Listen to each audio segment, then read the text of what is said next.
Let's welcome our first panel, Singapore's growing vibrant biotech ecosystem, featuring Piers Ingram, Chief Executive Officer, Hummingbird Bioscience, XQ Lin, Group President and Chief Executive Officer of ESCO Group, Chairman of EVX Ventures, Damien O'Connell, Chief Executive Officer, Experimental Therapeutics Development Center at A-Star, Kushi, Managing Director, Life Science Investments at Temasek. Our session leader is Danny Soon, Chief Executive Officer for the Consortium for Clinical Research and Innovation Singapore. Okay, great. So thank you. I'd like to thank WuXi for inviting our panelists here this morning to discuss on the Singapore track a little bit about what we are doing in Singapore in terms of growing the life sciences as an important pillar of our economy. And we've been doing this over probably about the last 2.5 decades already in Singapore. And so I would like to start by talking around the initial investments into our ecosystem. So in the early days, there has been a fair amount of commitment from the government to invest in the science capabilities, building research institutes, and building some of the translational platforms that would be necessary for taking good science and good research into products. So I would like to ask our panelists, perhaps I'll start with Damien. Where do you see where Singapore has been successful in terms of making investments in our basic science capabilities and talent and translation platforms? Perhaps start with you, Damien. Your views. Yes, thanks, Danny. I guess if we look back, I mean, as you said, historically, Singapore's push into the kind of life sciences, biopharmaceutical sector to create what they call the fourth pillar of the economy really began in earnest in the early 2000s. And indeed, that was exemplified by the breaking of ground of the Biopolis in One North. And I think the aspiration was really about building deep science capabilities, also bringing in multinational corporate research labs.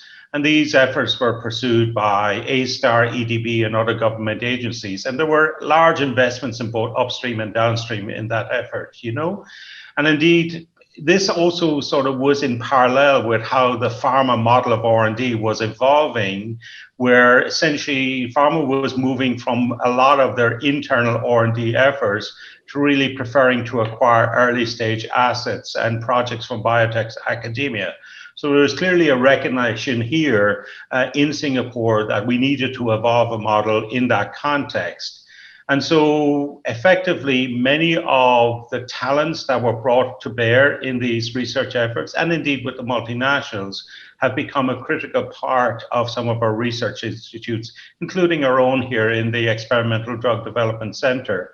We are a national drug discovery and development platform that really translates and accelerates these basic science ideas, thinks about them in the context of how can they become bona fide drug discovery projects. And really our mission in that ecosystem is really to bridge that drug development gap in Singapore, to really engage some of these local entities to translate this biomedical research to drugs truly for commercialization. Also, what's very important here is to build a cadre of people who understand what it takes to translate great science into potentially great drugs. It's very important as well, as we've developed the ecosystem, to really create a critical mass of biotherapeutic projects and indeed biotechs. And I think we'll hear more about that later in our discussion, and really creating the ecosystem that is vibrant in the creation of platform spin-offs, asset spin-offs, and the like. So I think, the model has evolved in putting the infrastructure, the critical science, but not just that of itself, the context of then translating that into entities, assets, and so forth that are really now fulfilling that desire from the biotherapeutic ecosystem for such assets. So that's how I will respond to that. Okay, thanks, Damon, for that. And perhaps if I could ask Piers, Piers, you've been in Singapore now, coming to 10 or maybe slightly over 10 years. And for Hummingbird, operations maybe 6-7 years perhaps. What attracted you to bring Hummingbird to Singapore? What was it in the sort of the science milieu, perhaps the talent base? Could you elaborate a little bit on that? Sure, Danny. So I think it's an interesting question that is maybe worth breaking into two pieces. There's the what got me here, and then there's the what keeps me here. I think a lot of the points that Damien made just now, and you made as well, Danny, earlier, about the kind of the background investments into biotech in Singapore were kind of ongoing during the time I was doing my PhD and postdoctoral work. And so, I think the profile of Singapore as a global place to do biomedical research was really kind of gaining traction. And so when I was kind of thinking what to do next in my career in the late 2000s, early 2010s, I thought Singapore would be a very interesting place to come and kind of learn more about what was really happening on the ground.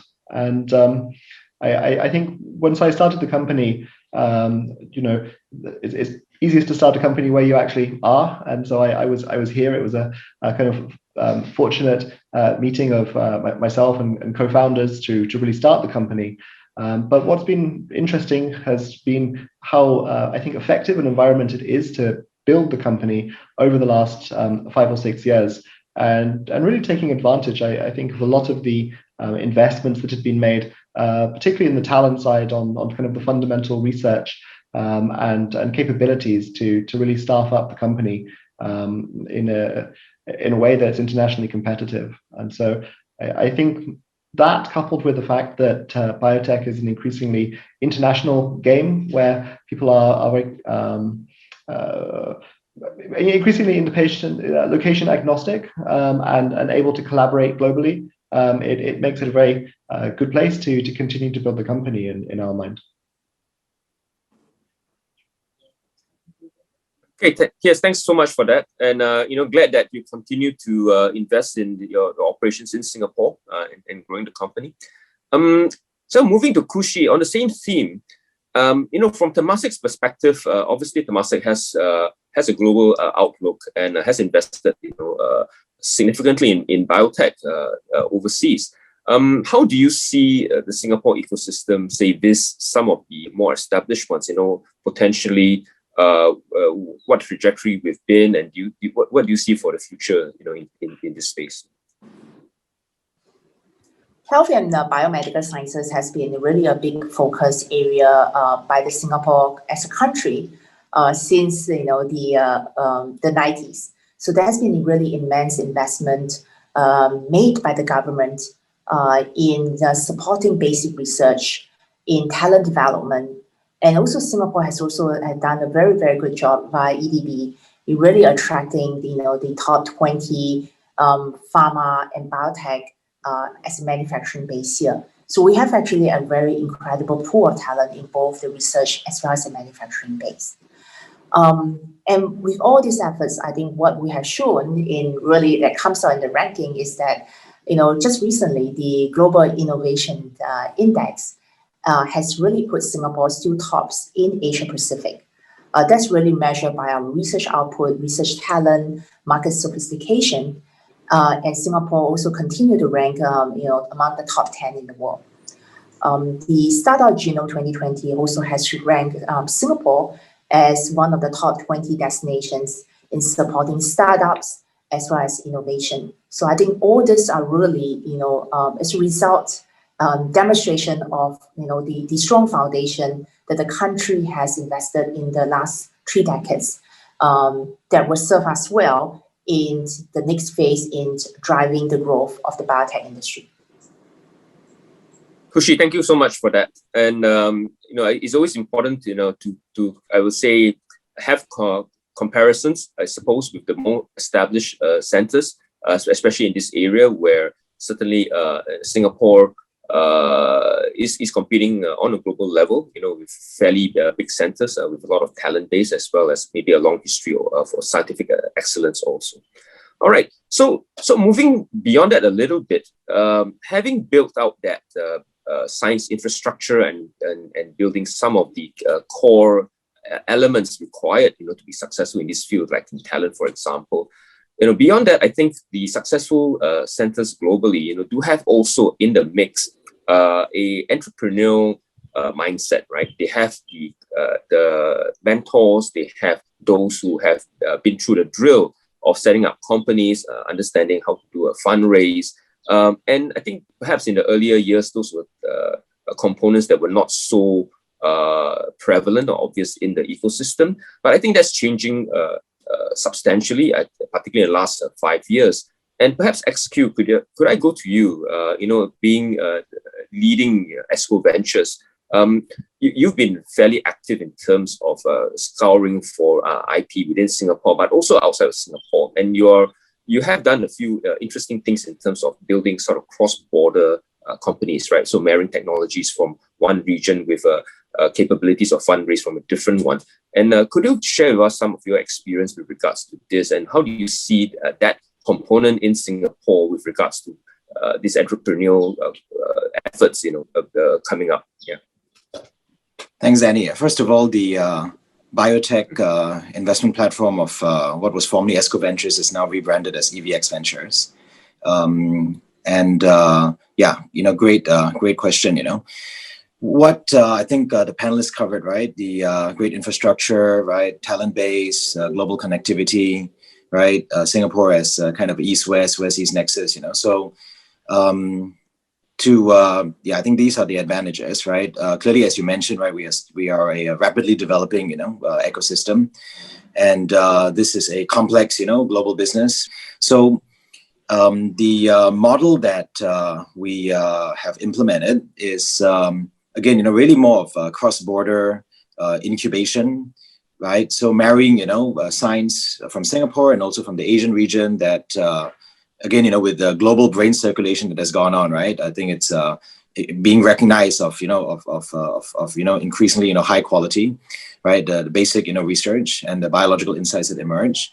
But then, with the business friendly, and global connectivity and great infrastructure in Singapore, quickly, forming these companies, typically, trans-Pacific, right? So we've done a number of companies that are kind of Singapore and Boston, in particular, the kind of Singapore, Boston, Cambridge axis, and doing it at some level of scale in, quote unquote, sort of an institutionalized fashion where, we have basically certain back-end functions, right? Business development, right? Relationships in Boston for partnering, IP management, right? And licensing, of these, platform technologies, from our academic, partners, right? And being able to do it at some level of scale where we can also offer a very attractive, platform for talent development, right? Kind of recycling people, among the companies, right? I mean, obviously not all of these companies will succeed, but then, having some level of critical mass. Yeah, so that's the model. And just to illustrate as well, one of our companies, which has been in the press recently, Qiming Therapeutics, in the field of non-viral gene therapies, which, again, very important field, right? I think we're all following the developments in viral-based gene therapies and some of the issues. So this technology was actually developed at Hong Kong by two Singaporean assistant professors who both trained with Professor Harvey Lodish from MIT. And we incubated the company in Singapore, kind of validated the platform, and then now we've brought it to the global stage, in Boston, and signed a significant partnering deal with Takeda in the second half of last year. Okay, excellent.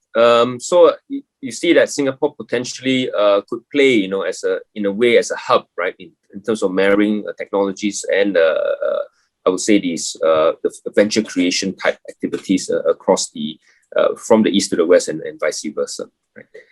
So I mean, Kushi, I think along those same lines, how do you share some of those views with regards to the growth trajectory in terms of the IP creation in Singapore, and then also I would say the building up of the capability and the interest, for Singapore, in being a broker in these type of activities, and perhaps if there are examples you can share, what are we doing and what is the market perhaps interested in?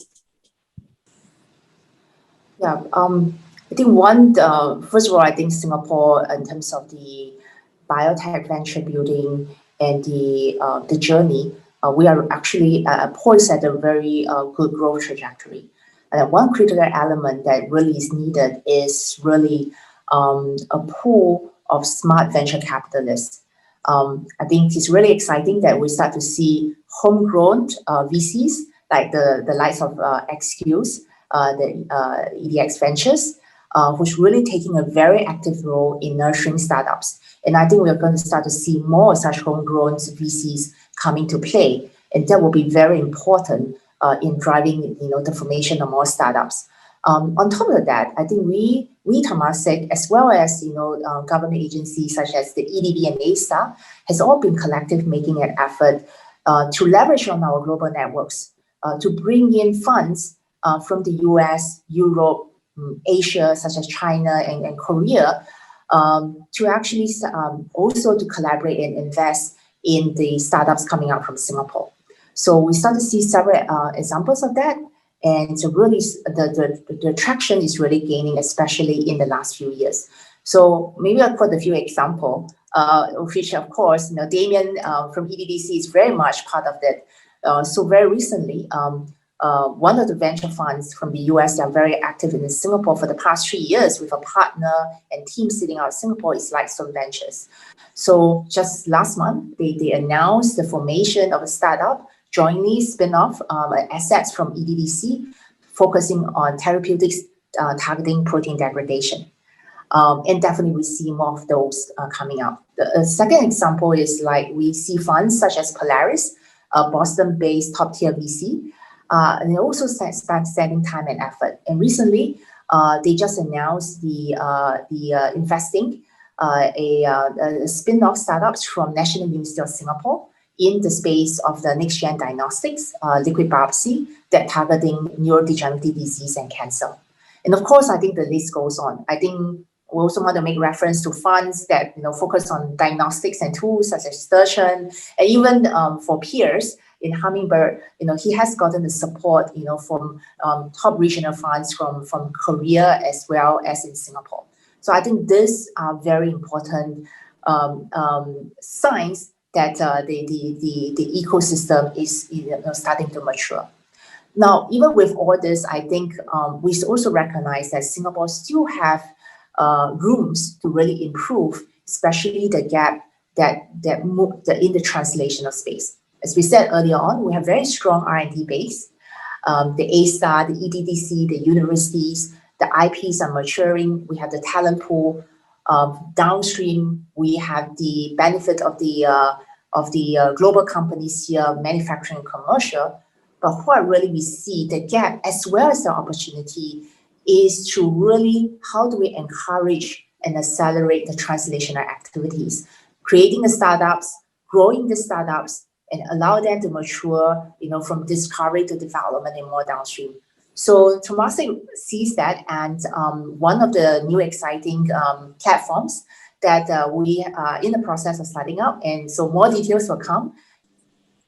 All right, Kushi, thanks for that. And it's heartening to hear. I think the optimism and with regards to the trajectory of the ecosystem in Singapore, and I do agree wholeheartedly that having that cadre of investors, people like XQ, entities like him, both locally born and bred, but also I think having entities like Temasek and EDB and so forth, actually bringing those from overseas to Singapore, to plug in and I guess give us a little bit more financial muscle, right, in order to push things forward.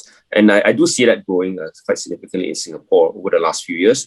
And I guess that's heartening for where we are. Okay, so we hear a bit about the entrepreneur component, the venture capital and so forth in terms of driving investments in biotech and the life sciences in Singapore.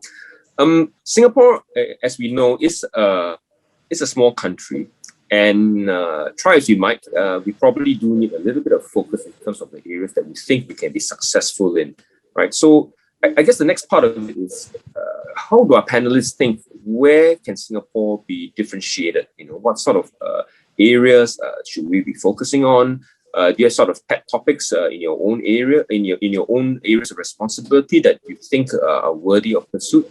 And for this part, I would like all our panelists to chime in here and perhaps raise a couple of examples. Maybe I'll start with you, Piers. From your perspective, not necessarily as a Hummingbird CEO, but rather, overall, where do you see the right spots for Singapore? And is there a specific area you think is worthy of further attention? I think it's a very interesting question. To what extent, at a kind of a national level, there needs to be a focus. And I personally think that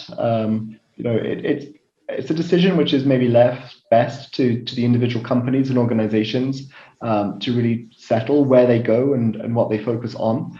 I think, as we see in the life sciences at the moment, it's an era of just kind of unprecedented innovation and discovery and new tools and capabilities, vast new data sets that are becoming available and providing insights into biology. So I think that there are kind of opportunities across that spectrum of science. What we need to do as a company, wearing my Hummingbird hat, we need to be very focused on executing successfully on one or two of those opportunities, kind of relentlessly, and making sure that we don't get distracted. But I think as an ecosystem, there's great science popping up everywhere in this space, and so I think making sure that companies have the resources and support to be able to pursue those opportunities is great. Obviously holding them to very high standards. What I do see as real strengths in Singapore are some of the aspects which are really around and things which, funnily enough, have not been a historical strength for us as a company, because we've been so much in the early science and the preclinical development.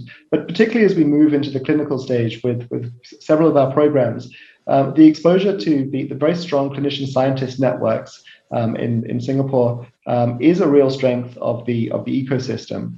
And I was talking to former colleagues from some of the big pharma companies about how they see Singapore and the work that they do in Singapore. I was really kind of astonished to realize what a main hub Singapore is for early clinical research for so many of the big pharma companies. It's really on the track. If you go to the Singapore Best of ASCO sessions and you hear all of the clinicians involved in all of these great trials, really at the cutting edge of global clinical research, as a local company here, being able to tap into that really experienced network is something that's I think a real opportunity for companies here to do. Excellent. So perhaps, Damien, if I could come to you on that point, I think as the CEO of EDDC, which obviously plays, it is a public sector entity, but it's got a lot of interface with the pharma companies and biotechs, right, in terms of actually taking products forwards. From that perspective, what do you say Singapore has of differentiated value, right, to the R&D in the drug development space? Yeah, maybe I could, Danny, exemplify that a little bit in terms of using the examples of where Singapore has developed several cohort-type patient studies, like Gusto initiated an ambitious national precision medicine program, and health tech initiatives such as the Diabetes Clinic of the Future, which are cross-institutional programs that bring clinicians together with basic scientists. And you say, what is kind of the unique enablers then in that context that is making those work? And maybe I can sort of look to a few. Some of these are obviously global, but then it's the aggregation of these enablers that I think really makes it interesting to pharma and an entity like myself. First of all, Asian diversity. I mean, these cohorts represent, frankly, 1/2 of the population of the world is Asian by derivation. And so what we're doing here is particularly of interest to the pharma is addressing the gap of Asian genomic and phenotypic data. I mean, historically, drugs kind of were made in the West, and the assumption was that they would work in the East. And we now recognize that that is not the fact quite often the time. So understanding unique elements here that derive potential alternative therapies. And indeed, I think our dream quite often is about creating medicines in the East and now bringing them back to the West and really sort of changing that path. Obviously, the ability to capture deep phenotypic data on that context, so longitudinal, well-curated data for participants leveraging on electronic medical research, multimodal, multi-phenotypic, multi-genomic, sort of polygenomic elements there. All of that, I think, is critical. I think within Singapore, we have a strong reputation for data and healthcare, data integrity, data security, and standards. And of course, for pharma, that's very important that they trust data, so to speak. Governance and systems level coordination is very important. Pierce mentioned about the ability to come in or to have investigators. And I think, you know, having worked in the industry, what's very important is that you know where to go. You have people who understand what you want from a pharma perspective, you know, and that's been built on a strong foundation of leading biomedical research, engineering, analytic capabilities, clinical investigation capabilities, and so very, very important. And so I think it's the aggregation of these enablers that really sort of address some of that unique advantages that I think we now bring to bear. Thanks, Damon. I mean, I do hear, you know, in conferences where studies like Gusto have been referenced, that, you know, they have been taken to be really leading, I think globally leading type of work in terms of the longitudinal data and the depth of the phenotyping that's occurred, right? And I think, as you say, those types of data do substantially lend itself to target discovery mechanisms and disease processes, right? So they are very valuable for drug discovery and development. Yeah, I think. So, sorry, then just to finish on that point, I think where we are taking is real world data and then transferring that back into potential sort of target understanding and discoveries, where traditionally the model was the other way around. So I think what we're exemplifying is using those cohorts, is taking real world data and understanding that and leveraging that for the potential of new drug therapeutics. All right, thanks. So going on to Kushi, I think, again, from I guess taking from a Temasek global perspective, and, you know, I think as an organization, obviously Temasek is out there sort of looking at the trends of where new technologies are going and where potentially the hotspots are. Where would you say, in your view, would be an area that Singapore possibly has some edge in, you know, vis-a-vis that kind of consideration, where the next good things for biotech or life sciences? I think one of the areas, and I just want to also add on to what Damien says as an enabler, is really, you know, in the deep tech and artificial intelligence. This is an enabler combined with what Damien says in terms of the Asian genomics, Asian phenotype, and actually what Piers mentioned about Singapore clinical infrastructure, early clinical research. If you put all these pieces together, as we think about convergence of applying this deep tech and artificial intelligence into areas from, you know, drug discovery, development, to clinical trials, and ultimately, you know, healthcare delivery and patient care, I think Singapore is really well positioned because as a country, as a nation, the smart nation and digital nation efforts is really going to invest a lot to develop the talent pool, to encourage the startup in this area. And clearly one of the deep tech and artificial intelligence application will be in healthcare. And it really also relies on the benefits of what we do in the data space as well as the clinical infrastructure. So I think digital health, digital therapeutics or technology-enabled drug discovery development, which is really the next generation of how we see biotech evolving. I think Singapore really has the ingredients to potentially nurture an interesting wave of startups in this space. And this is definitely an area we're very excited and paying attention to, not just globally, but in Singapore and Asia. I think maybe just add a comment building on that point. I think what that point on convergence really resonates deeply.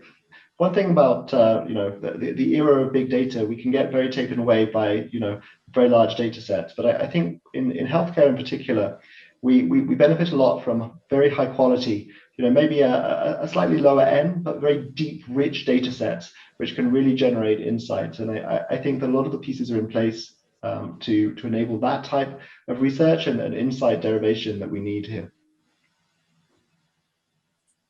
Kushi, Piers, thanks for those comments. I think certainly in this space, Singapore has the right types of infrastructures. I think the right types of regulations and legislations around it. I think that the security of the data, but also the capability to really get into the deep technical aspects, I think are good strengths for us to try to exploit. So XQ, over to you. Do you? I guess as ESCO as a conglomerate has multiple interests, right?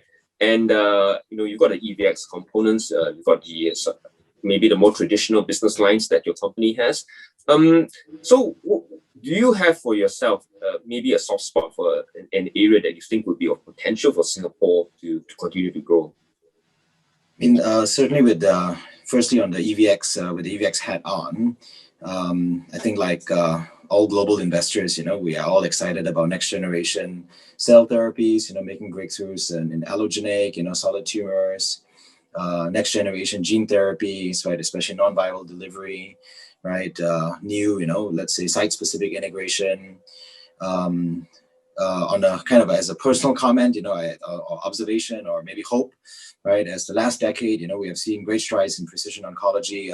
Perhaps, in this decade, we may see greater advancements in the, great, unmet needs in neuroscience. I think, there's still a lot of work to be done to understand, the biology, right, disease pathophysiology at a molecular level, right, new targets, right, genetic validation of targets. Yeah, so I mean, these are just some of the general areas that EVX, just like many other global VCs interested in, and we have obviously bets in many of these areas. Not yet in neuroscience, still looking for the right entry, cautiously, of course. And on the ESCO, with the ESCO hat on, as some of my panelists have mentioned, right, I think Singapore has demonstrated strengths in manufacturing. In particular in biologics, and we are working. We've been working over the last couple of years on a number of initiatives to leverage, right, I think our unique, geopolitical location, and also these demonstrated, strengths to make, forays into cell and gene therapy manufacturing. And we also, we'll be making, some announcements in this area. So we're also very excited about. Singapore as a future Asian hub, in cell and gene therapy manufacturing. On a more futuristic note, I think the Singapore is, of course, a natural, hub in Southeast Asia. I don't think anybody would disagree with that. And perhaps, the miracle that has occurred, right, in China over the last 10 years, perhaps I think there's some futuristic, thinking that, I mean, I think it's still a bit early, but then as per capita incomes rise in Southeast Asia, I mean, after all, right, although it's obviously not one homogeneous block, but then, 600 million, plus, population, right, perhaps, there would be, many opportunities, to bring, some of these advanced technologies, and to kind of localize them, and to improve access and affordability. I think, the unmet needs, obviously, in the greater Southeast Asian region, surrounding access and affordability.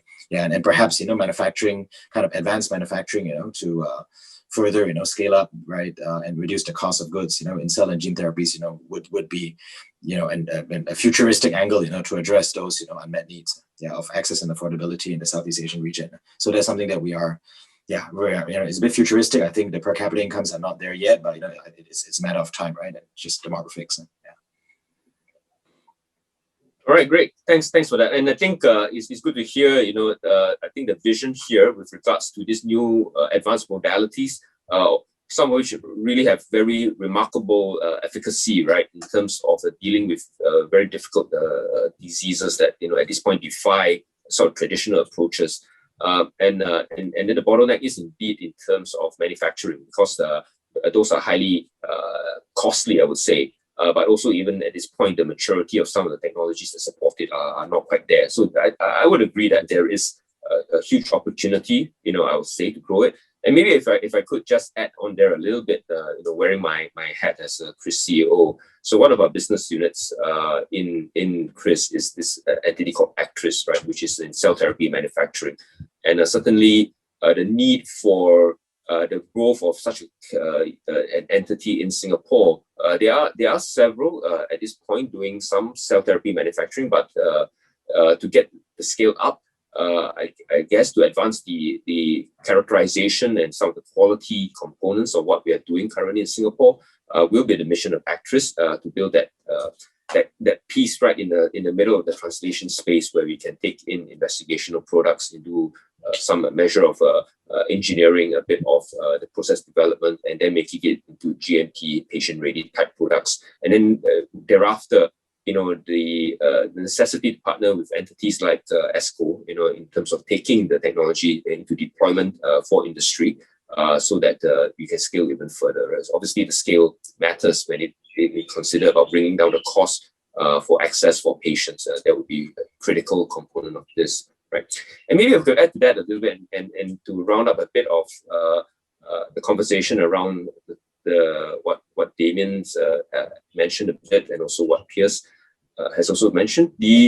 I think one area of strength for Singapore is also in the regulatory environment here, right? Our regulators, the HSA, is very highly regarded, certainly within the region and even globally. They are an agency that has strong links with the main, renowned ones globally, those in the US, in the EU, in Australia and Canada and Switzerland, for example. So they have partnerships with all of those agencies that I just mentioned. And so just as a case in point, just in the last couple of weeks, they have launched the therapy and gene therapy products regulations in Singapore. And I not underplay the importance of such regulations is that they actually provide a very clear set of guidance, for investigators, for companies, for clinicians, with regards to what needs to go into developing such products. And quite often, what hampers progress in any particular field is not so much regulations, but rather the lack of regulations, right? So where there's not clarity in terms of what's acceptable, then it tends to sort of put people on a little bit of a less clear path. And so with this, I do hope that you will help to drive the growth of cell and gene therapy products in Singapore.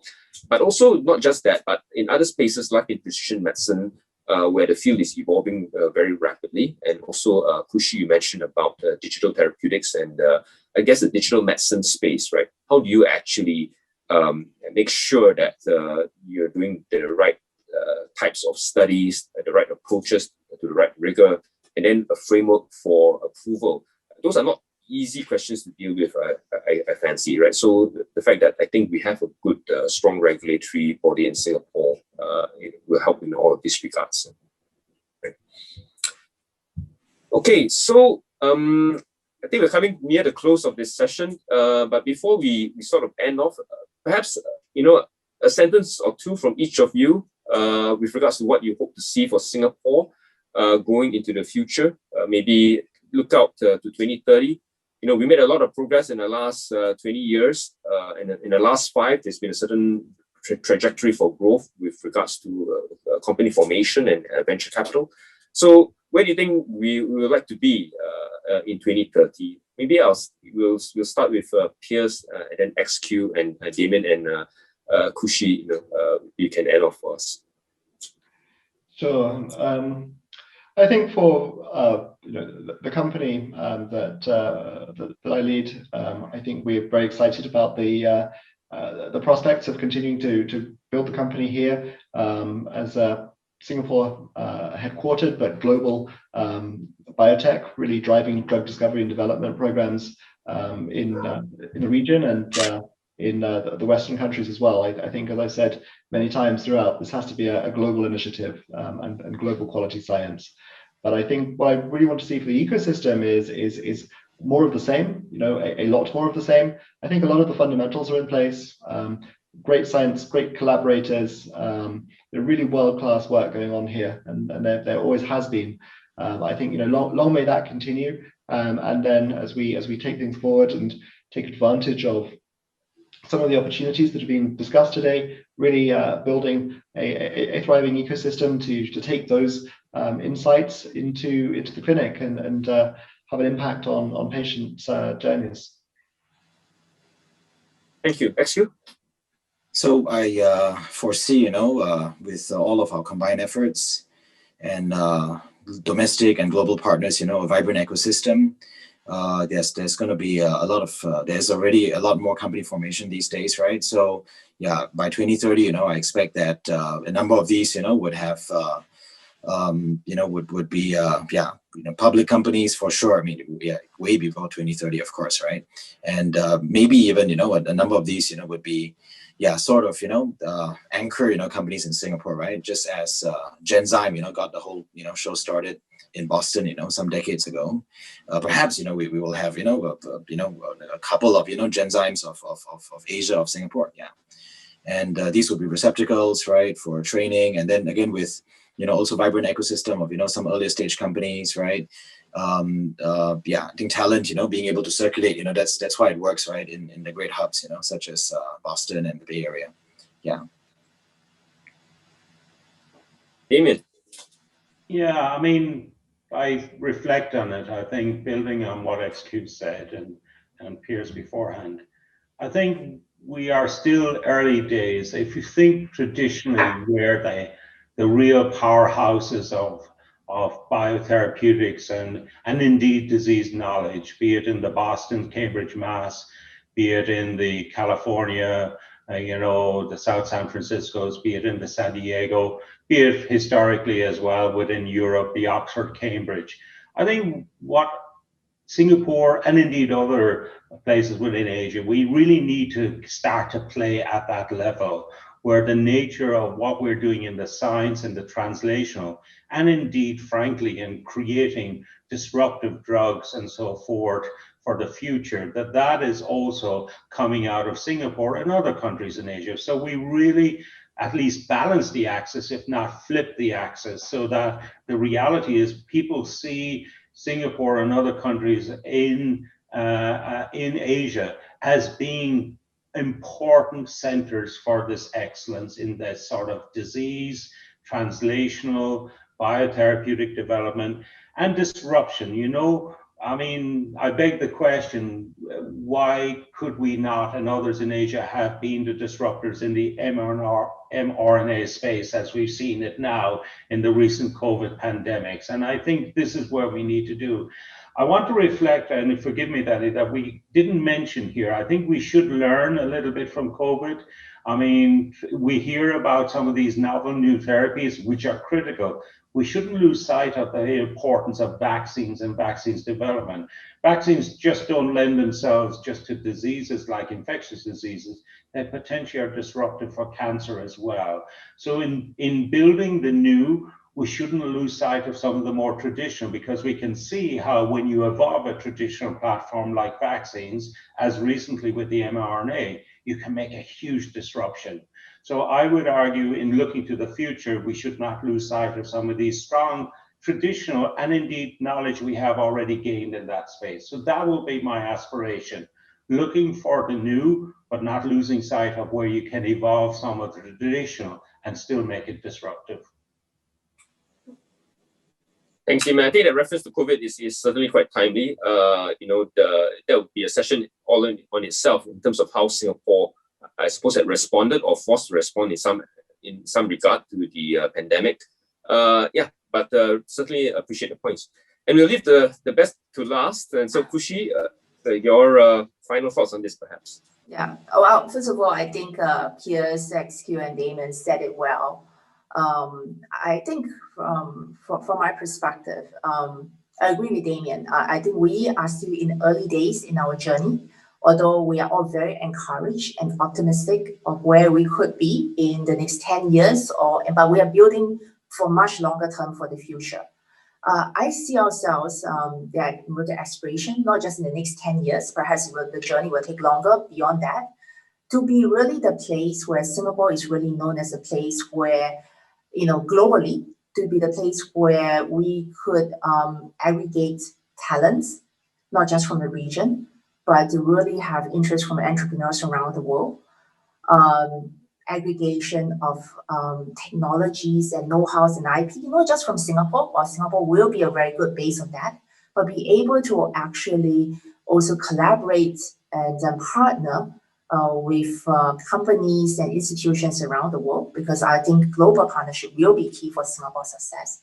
But ultimately, what is the outcome? I agree with Damien. We need to develop, we need to be disruptive. We need to develop transformative solutions, be it drugs, be it other types of solutions that will actually have a positive impact of patients' health. And I think I also leave off one last part, which is I think it's about sustainability, which means that these solutions can be disruptive, can be transformative, but it must be also accessible and affordable, which is something that I think all of us in healthcare is really most interested about. And we think Singapore, over the long term, should work towards this goal. And I am very hopeful we will have the ability to be one of the global players in this transformation. Wonderful. Thanks so much. And I guess it leaves me to thank the panelists today, Piers Ingram from Hummingbird Biosciences, XQ Lin